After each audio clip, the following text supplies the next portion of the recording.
मेरा नाम डॉक्टर कैलाश मंत्री है। मैं लाइफ कोच हूँ और मेंटल हेल्थ का कंसल्टेंट हूँ।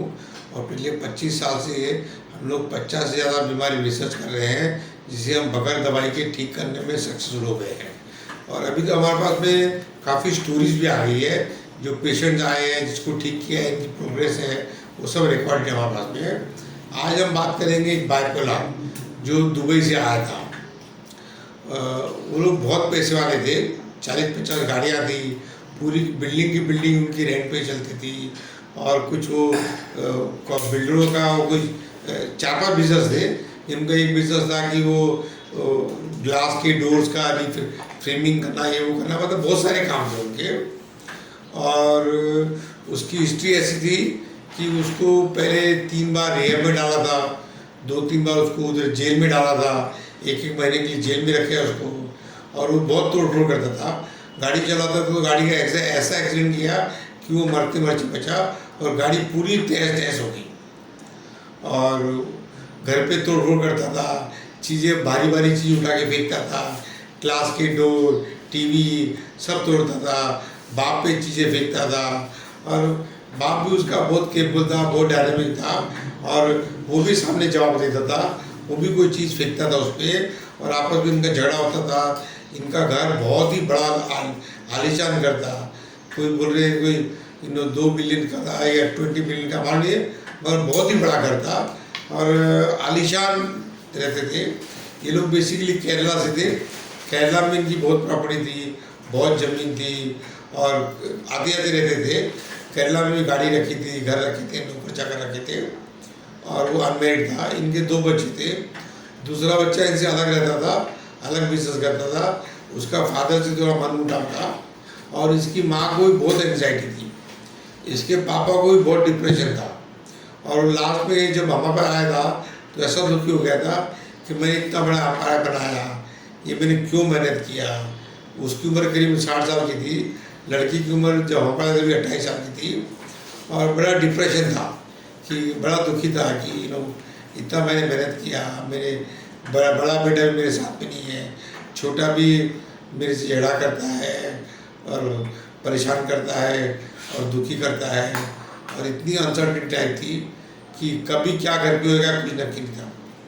छोटे बच्चे को थोड़ा दारू पीने की आदत थी और सिगरेट पीता था, और दारू पी के वो गाड़ी चला के वो बहुत एक्सीडेंट करता था। और बड़ा रफ था, रैश ड्राइवर था, और अपने आप को बहुत ऐसा स्टेटस का आदमी बोलता था।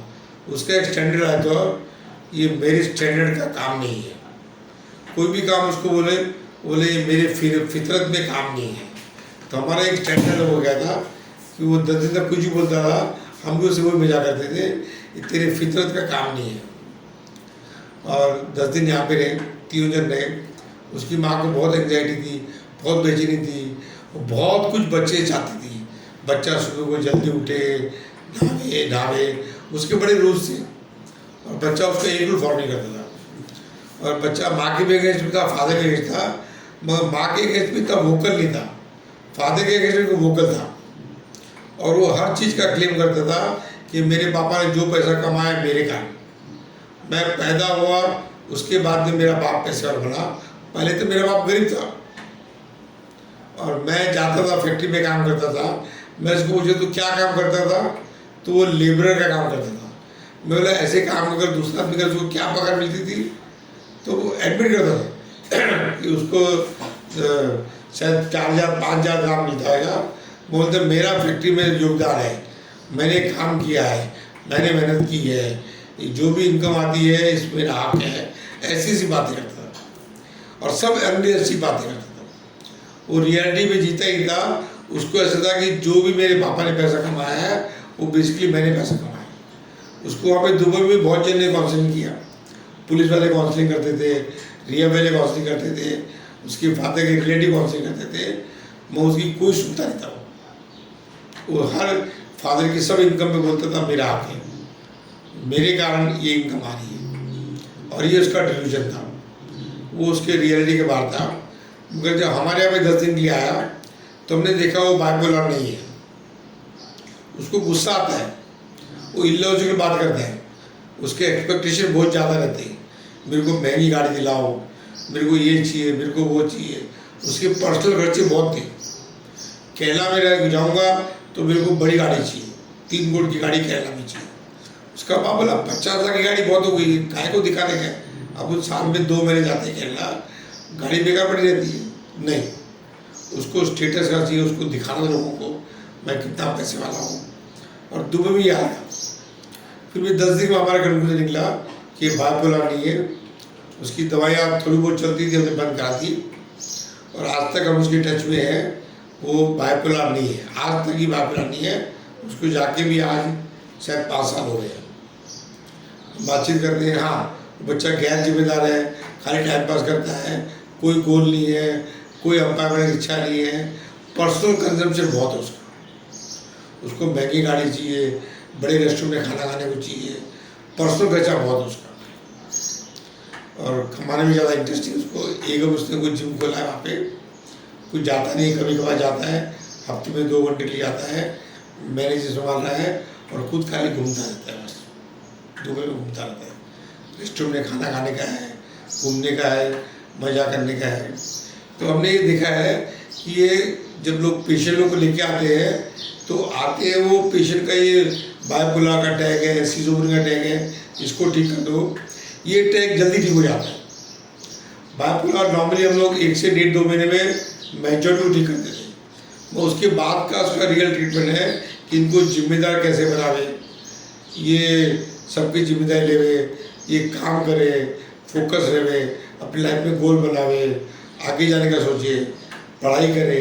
ये इनका मैंने देखा है जितने बाइपोलर में आए हैं, सिजोफ्रेनिया आए हैं, उन लोग का वो गोल नहीं है कि वो अकेले कुछ, उनमें कॉन्फिडेंस कितनी कमी रहती है। ये हमने आइडेंटिफाई किया है कि कॉन्फिडेंस बड़ी कमी रहती है, अकेले कुछ नहीं कर सकते। तो अभी हमने इसका भी ट्रीटमेंट चालू किया है कि हम ये बच्चों का कॉन्फिडेंस कैसे बढ़ाएं।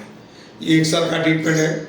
इसमें हमारा 2-3 सेक्शन है। पहला है कि अगर बच्चे का 100 दिन यहाँ पे रहे और बच्चे का कंसर्न अच्छा है तो बाकी के टाइम ऑनलाइन करेंगे। अभी 100 दिन का मतलब कितनी ऑनलाइन करेंगे, मिनिमम 1 साल और मैक्सिमम 3 साल। और रोज का 2 घंटा देवे या 4 घंटा देवे, जैसा मतलब जैसा उनको टाइम की सहूलियत है। अगर बिजी है तो रोज का 2 घंटा, अगर खाली घर बैठे हुए हैं तो 4 घंटा देवे, 6 घंटा देवे, उनका ऑनलाइन सेशन करेंगे। और हमारा ये अनुमान है कि 1 साल के अंदर उसको ऑलमोस्ट ग्रेजुएशन तक का उसको नॉलेज आ जाएगा, कॉन्फिडेंस बढ़ जाएगा। और अगर 3 साल किया तो उससे चाहे 12वीं पास भी नहीं किया हो, उसको MBA लेवल तक का उसको नॉलेज आ जाएगा, वो लेवल का वो इफेक्टिव हो जाएगा काम करने में। ये हमारा नया इनिशिएटिव है। अभी हम लोग ये लाइफ कोच का भी कोर्स चालू कर रहे हैं। उसमें तो उनको साल भर कम से कम रहना है हमारे पास में, कि वो पूरा प्रैक्टिकल कोर्स है और लंबे भी रह सकते हैं, या उनके बाद में ऑनलाइन सेशन चलेगा। और लाइफ कोच को बनने को मिनिमम 3 साल लगते हैं और मैक्सिमम 7 साल लगते हैं। कि जो बड़े पेशेंट को डील करने में टाइम ज़्यादा लगता है, अगर एंजाइटी डिप्रेशन OCD ठीक करना है तो 1 साल में ठीक कर सकते हैं। जितना क्रिटिकल पेशेंट उतनी मेहनत ज़्यादा लगती है, उतनी तैयारी ज़्यादा होनी चाहिए उसको ठीक करने की। अभी वो बच्चा हमारे टच में है, एकदम नॉर्मल है, कोई उसको बाद में कभी बाइपोलर अटैक नहीं आया, कभी उसको रिहैब में डालना पड़ा, कभी उसको जेल में डालना पड़ा। और अभी उसकी शादी हो गई है और वो खुश है और दुबई में रह रहा है। तो ये सेशन यहाँ पे ख़त्म करते हैं। Thank you.